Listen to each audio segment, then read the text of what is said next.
Hello बच्चों, मैं हेमंत प्रजापति आप सबका स्वागत करता हूँ अपने चैनल एचपी केमिस्ट्री क्लासेस में। बच्चों, आज हम छोटे से एक लेक्चर पर अच्छे से बात करने आ रहे हैं हम आपके लिए। आप देखते हैं कि यहाँ लिखा है मैंने एटॉमिक नंबर, परमाणु क्रमांक। परमाणु क्रमांक क्या होता है या परमाणु क्रमांक की खोज कैसे हुई है या परमाणु क्रमांक की खोज के संबंध में अपना अमूल्य योगदान किस साइंटिस्ट ने दिया है, उन्होंने क्या खोज की थी परमाणु क्रमांक के बारे में।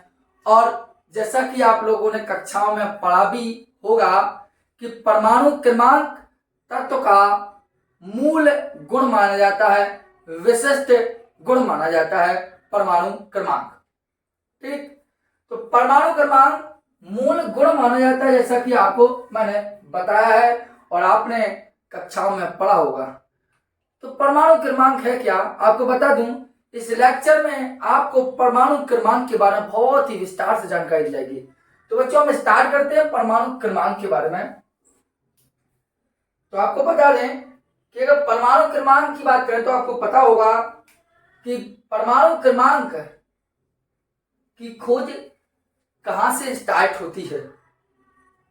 परमाणु क्रमांक की खोज कहां से स्टार्ट होती है, तो आपको बता दूं, नाभिक के आवेश का सही पता लगाने के लिए 1913 ईस्वी में एक वैज्ञानिक थे जिन्हें कहा जाता है मोसले।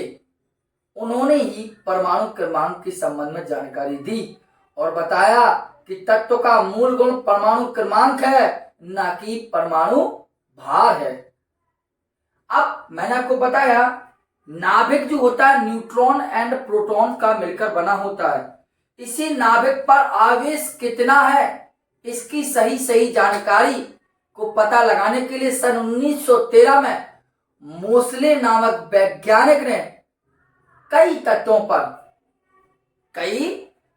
पर कैथोड किरणों की बौछार कराई और कुछ एक्स किरणें उन्हें प्राप्त हुई और उन्हें किरणों का उन्होंने स्पेक्ट्रम बना के उन पर अध्ययन किया और अध्ययन करके उन्होंने बताया कि जो एक्स किरण, उन्होंने बताया कि एक्स किरणों का जो आवृत्ति होती है, जो फ्रिक्वेंसी होती है, उसका जो और परमाणु क्रमांक जेड के मध्य एक संबंध दिया था और उसी संबंध के अकॉर्डिंग आगे बात हुई थी। जैसे कि मैं आप बता दूं, मैंने कहा कि नाभिक के अच्छे जानकारी दूंगा और लिखूंगा भी जिससे आप लिख सकें।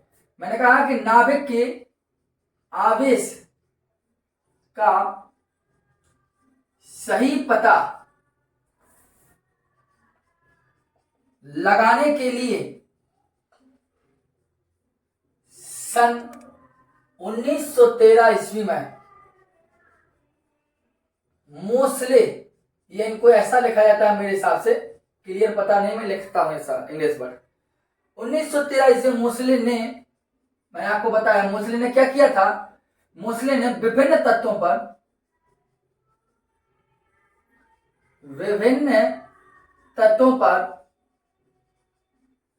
कैथोड किरणों की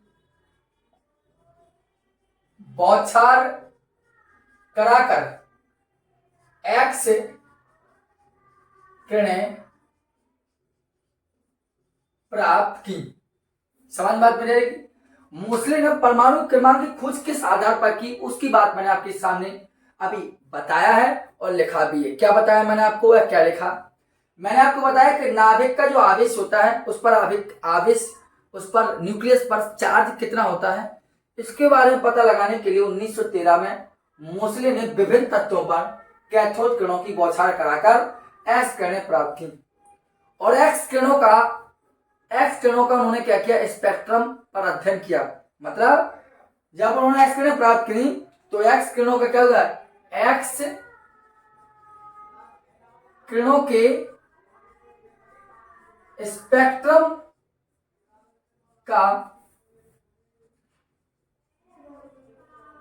अध्ययन करके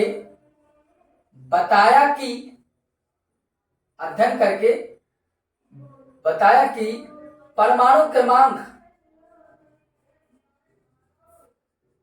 अर्थात जो जेड है जो परमाणु क्रमांक Z है वह X किरण की आवृत्ति,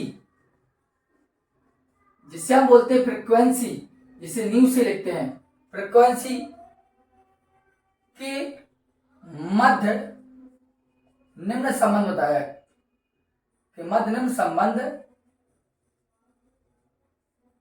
दिया। कौन सा संबंध था आपको बता दूं, उन्होंने बताया कि जो फ्रीक्वेंसी होगी वो वर्गमूल होगी किसके, ए जेड माइनस बी के। और उन्होंने कहा कि जहां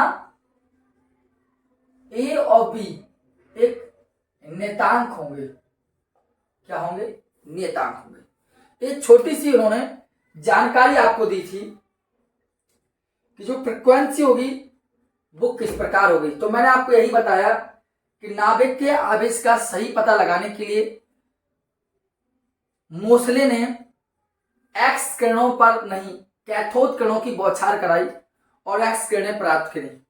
और एक्स किरणें प्राप्त करने पर उन्होंने देखा कि जो एक्स किरणों की जो आवृत्ति होती है न्यू और परमाणु क्रमांक जेड होता है, उनके मध्य एक संबंध बताया कि न्यू बराबर ए जेड माइनस बी, जहां उन्होंने कहा ए व बी एक कांस्टेंट है। क्या बताया उन्होंने, कांस्टेंट है। अब कांस्टेंट बताने के बाद उन्होंने एक बार और बताया, जो अभी मैं आपको एक ग्राफ के माध्यम से भी समझाने का प्रयास करूंगा।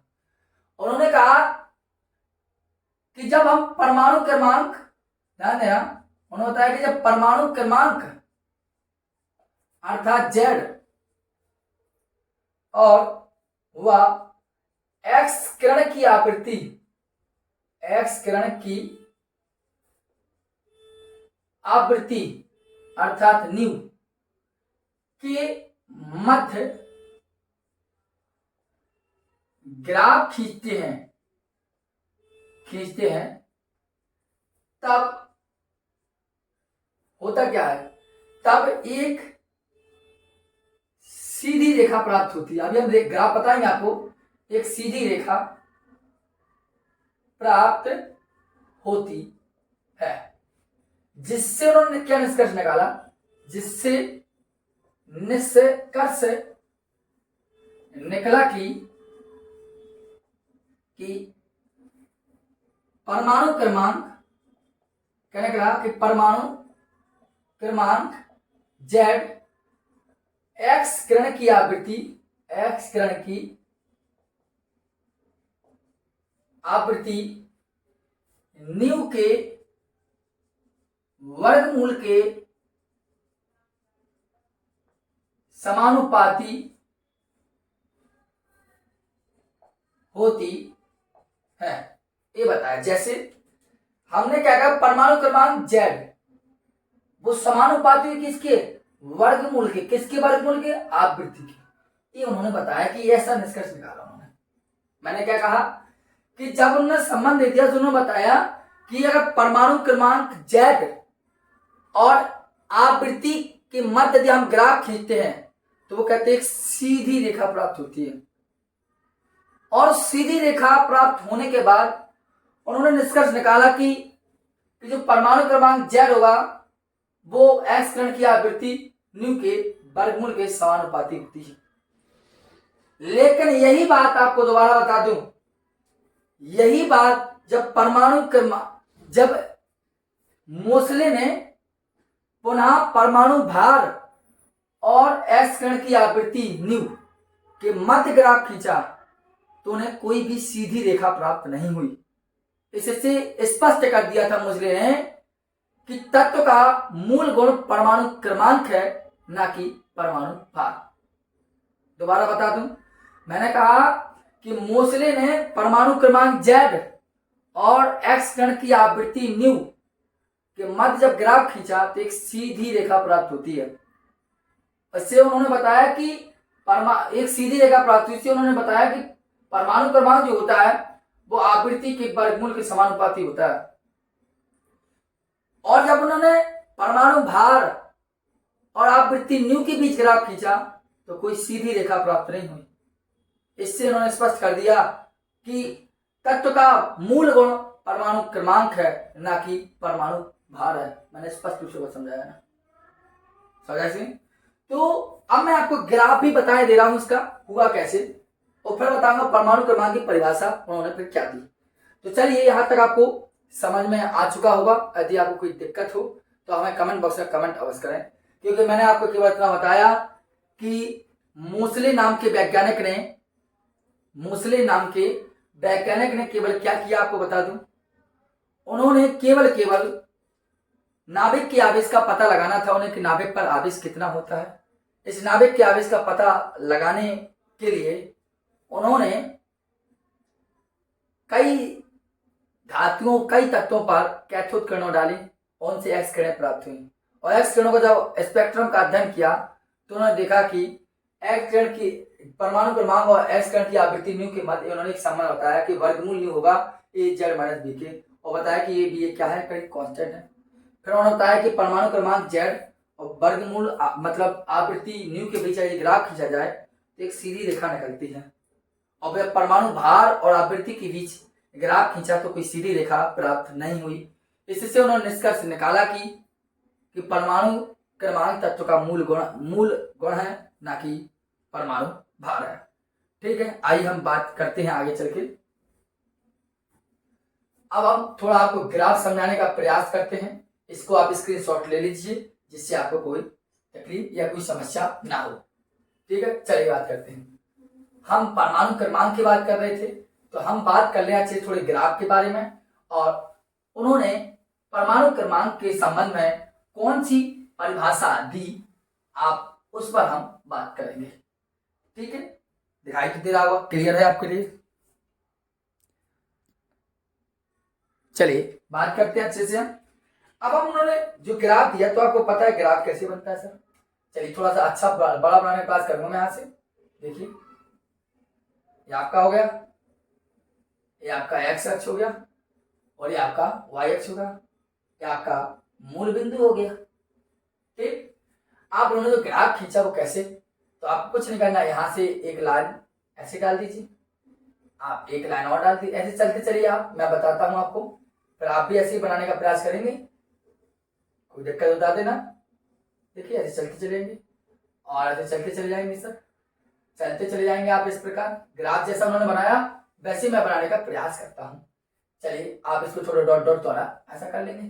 ठीक है, आप ग्राफ पेपर देखते हैं कैसा बना होता है, आप इसी प्रकार यहां भी कर लेंगे, ऐसा ऐसे कर लेंगे आप। ठीक है, ग्राफ पेपर क्या होता है, डॉटेड लाइन होती है ग्राफ पेपर पर, वही डॉटेड लाइन बनाने का प्रयास मैं आपके लिए कर रहा हूं। एक डॉटेड लाइन है आपकी, ठीक है, कौन सी लाइन है, डॉटेड। अब मैंने कहा यहां आपको उन्होंने बताया था परमाणु क्रमांक, या क्या बताया उन्होंने, परमाणु क्रमांक अर्थात जेड के बारे में बताया। यहां पर आवृत्ति का जो लिया है वो वर्गमूल में ली उन्होंने, और 10 की पावर -8 के समथिंग ली। ठीक है, जो जितनी हो, आप सपोज दे थोड़ा ये दूर लिख दूं मैं जैसे क्लियर अच्छे से हो जाए। मैंने कहा यहाँ क्या लिया उन्होंने, आवृत्ति, क्या ली, आवृत्ति, और कैसी आप ली, वर्गमूल ली, और 10 की पावर -8 के अकॉर्डिंग ली। ठीक है, आप जो वर्गमूल लिया आवृत्ति ली, ठीक है, इस प्रकार यहाँ आवृत्ति ली, यहाँ परमाणु क्रमांक, यहाँ सपोज परमाणु क्रमांक जो लिया वो कैसा लिया आपको समझा दूं मैं आपको। देखिए इसको लेता हूँ मार्कर को, यहाँ उन्होंने 14 रखा, यहाँ उन्होंने 16, और 14 2 16, 18 रखा, 20 रखा, 22 रखा, 24 रखा, और 26 रखा, यहाँ 28 रखने के 30 भी रखा था उन्होंने, ऐसी की बात नहीं है। आगे यहाँ देखें तो यहाँ आवृत्ति कैसी ली, यहाँ 6 और ये 8, 6 हो गया, 8 हो गया, 0 से 6 सीधा। ठीक है, 6 8 और यहाँ 10 12 14 16 और 18 इस प्रकार ली। और जब ग्राफ खींचा उन्होंने इन दोनों के मध्य, तो इनका ये ग्राफ जो ग्राफ गया वो बिल्कुल सीधा गया। कैसा गया, बिल्कुल सीधा। ये जब इन्होंने ग्राफ खींचा, जो मैंने आपको बताया, ये जो ग्राफ खींचा तो बिल्कुल सीधा जा रहा था इस प्रकार, इनका ग्राफ बिल्कुल सीधा गया। अर्थात 14 का मतलब क्या, आपकी सिलिकॉन होगी, यहाँ 16 का मतलब क्या, यहाँ सल्फर होगी आपकी, 18 का मतलब क्या, यहाँ कैल्शियम होगी आपकी, नहीं आर्गन होगा, यहाँ क्या होगा, आर्गन होगा। कैल्शियम का मतलब 20 का कैल्शियम होगा, 22 का इसका टाइटेनियम Ti होगा, 24 का अर्थात क्रोमियम होगा, 26 का अर्थात आयरन होगा। इस प्रकार इन्होंने ये ग्राफ हमें समझाने का प्रयास किया। अर्थात यहाँ उनका सिलिकॉन आया, 16 है तो यहाँ सल्फर आया वो कहते हैं, 18 है तो अगले आर्गन आया, 20 है तो यहाँ कैल्शियम आया, 22 है तो यहाँ टाइटेनियम आया, 24 यहाँ तो क्रोमियम आया, 26 यहाँ तो आयरन आया। इस प्रकार उन्होंने देखा कि यह सीधी रेखा प्राप्त हुई। यही उन्होंने परमाणु क्रमांक और जेड की भी जो ग्राफ खींचा तो उन्होंने बताया कि जब परमाणु क्रमांक जेड आवृत्ति की भी जब ग्राफ खींचे तो एक सीधी रेखा प्राप्त होती है। और जब यहाँ जब परमाणु भार रख लेते हैं, परमाणु क्रमांक रख के यहाँ परमाणु भार आदि ये रख लेते हैं और सबके परमाणु भार रखते हैं तो सीधी रेखा नहीं प्राप्त होती है। इससे उन्होंने निष्कर्ष निकाला कि परमाणु का वो तत्व का मूल गुण परमाणु क्रमांक है, ना कि परमाणु भार है। स्क्रीनशॉट ले लीजिए आप इसकी। और चलिए हम आगे बात करते हैं उन्होंने फिर परमाणु क्रमांक की परिभाषा क्या थी। ठीक है, आइए बात करते हैं। अगर हम परमाणु क्रमांक की परिभाषा की बात करें तो मैं आपको परमाणु क्रमांक समझा दूं। फिर उन्होंने बताया क्या परमाणु क्रमांक की परिभाषा में, तो यहां देखो हेडिंग हुई आपकी परमाणु क्रमांक। परमाणु क्रमांक कहलाता है कि हाँ किसी तत्व के नाभिक में उपस्थित धनावेशों की संख्या, किसी तत्व के नाभिक में उपस्थित धनावेशों की संख्या परमाणु क्रमांक कहलाता है।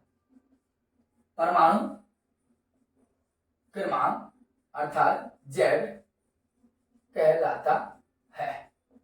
समझ बात मिलेगी।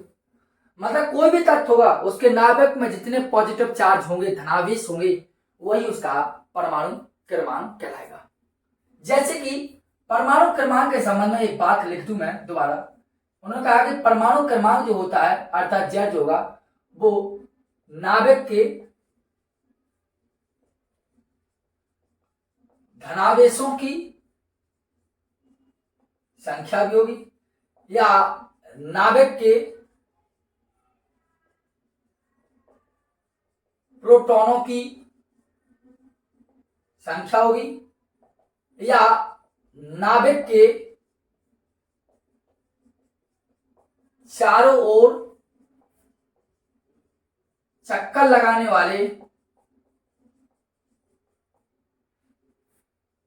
इलेक्ट्रॉनों की संख्या होगी आपकी। तो उन्होंने बताया कि परिभाषा में कॉमन थी कि किसी तत्व के नाभिक में उपस्थित धनावेशों की संख्या उसका परमाणु क्रमांक कहलाती है। और उन्होंने कहा परमाणु क्रमांक बोले तो नाभिक पर धनावेशों की संख्या तो परमाणु क्रमांक है, प्रोटॉनों की संख्या का है तो भी परमाणु क्रमांक है, चक्कर लगाने वाले इलेक्ट्रॉनों की संख्या का है तब भी परमाणु क्रमांक है। तो ये आपकी डिटेल जो थी केवल किसी परिभाषा के लिए डिटेल थी जो आपने इस डिटेल को समझा कि परमाणु क्रमांक होते क्या है या परमाणु क्रमांक की खोज किसने की और परमाणु क्रमांक है क्या। तो दिया हम आपको बता दें, आपको मुझे ऐसा लगता है कि अभी तक आपकी परमाणु क्रमांक अकेले के बारे में इतनी जानकारी अभी तक नहीं मिली होगी आपको। आप प्रयास करें कि वीडियो को ज्यादा से ज्यादा शेयर अवश्य करें, चैनल पर न्यू हो तो सब्सक्राइब अवश्य कर लें और बेल आइकन दबाना ना भूलें।